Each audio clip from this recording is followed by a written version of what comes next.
প্রোগ্রামে আমাদের সাতকানিয়া জনকল্যাণ ফাউন্ডেশনকে দাওয়াত দেওয়ার জন্য। আজকে এই প্রোগ্রামে এসে একটি জিনিস লক্ষ্য করলাম যে আমাদের যারা আছে সকলে মানবিক যোদ্ধারা, তবে আমরা সামনে যারা মঞ্চে আছি এবং সামনে আমাদের দেশ মানবিক যোদ্ধারা আছে, এর পিছনে কিন্তু আগামী দিন ভবিষ্যৎ রয়েছে। ছোট ছোট বাচ্চামণি যারা আছেন তাদের জন্য আমি সকলকে এটাকে পড়াশোনা করছি, তারাই কিন্তু আমাদের আগামী দিনের ভবিষ্যৎ।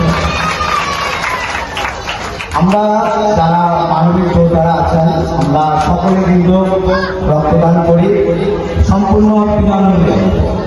তবে আমাদের কিন্তু এই রক্ত দেওয়ার পিছনে একটি চাহিদা এবং একটি দাবি, সেই দাবিটি কি জানেন? বলতে পারবেন কেউ?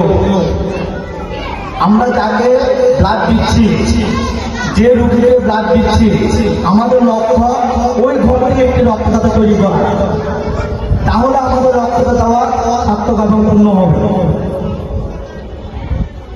আমরা আমাদের মঞ্চে আছেন একজন আমাদের খুবই পরিচিত বিশিষ্ট বাংলাদেশ পুলিশ সদস্য আনিসুর রহমান স্যার।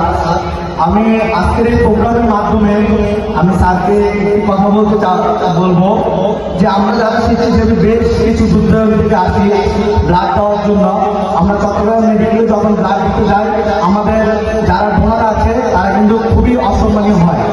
এই জিনিসটা কিন্তু একটু লক্ষ্য করবেন স্যার আপনারা, কারণ যারা স্বেচ্ছাসেবী অনেক দূর দূরান্ত থেকে আসে ব্লাড দেওয়ার জন্য, তারা কিন্তু অনেকে কলেজের থেকে আসে, অনেকে বিভিন্ন জব খুলে চলে আসে, কিন্তু চট্টগ্রাম মেডিকেলে যখন ব্লাড দিতে যাই তখন ঘন্টার পর ঘন্টা বসে থাকতে হয়।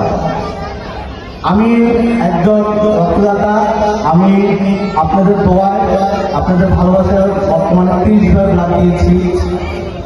আমার সাথে কিন্তু অনেক ঘটনা হয়েছিল স্যার, আপনাদের বলছি বিষয়গুলো একটু প্লিজ দেখবেন। তো আমাদের সাতকানিয়া জনকল্যাণ ফাউন্ডেশন, এটা হচ্ছে দক্ষিণ চট্টগ্রামের, আপনারা অবশ্যই জানেন। তো এত দূর থেকে কেন আসলাম? সংগঠনের ভালোবাসা এবং মানবিক যারা যোদ্ধারা আছেন সকলে আমরা তাদের কাজ মিলে কাজ করবো মিলে আজকে এখানে আসা আমাদের। না হলে দেখেন এটা হচ্ছে চাঁদগাঁও, আমাদের সাতকানিয়া ফাউন্ডেশন হচ্ছে নদীর উপর, তাই না?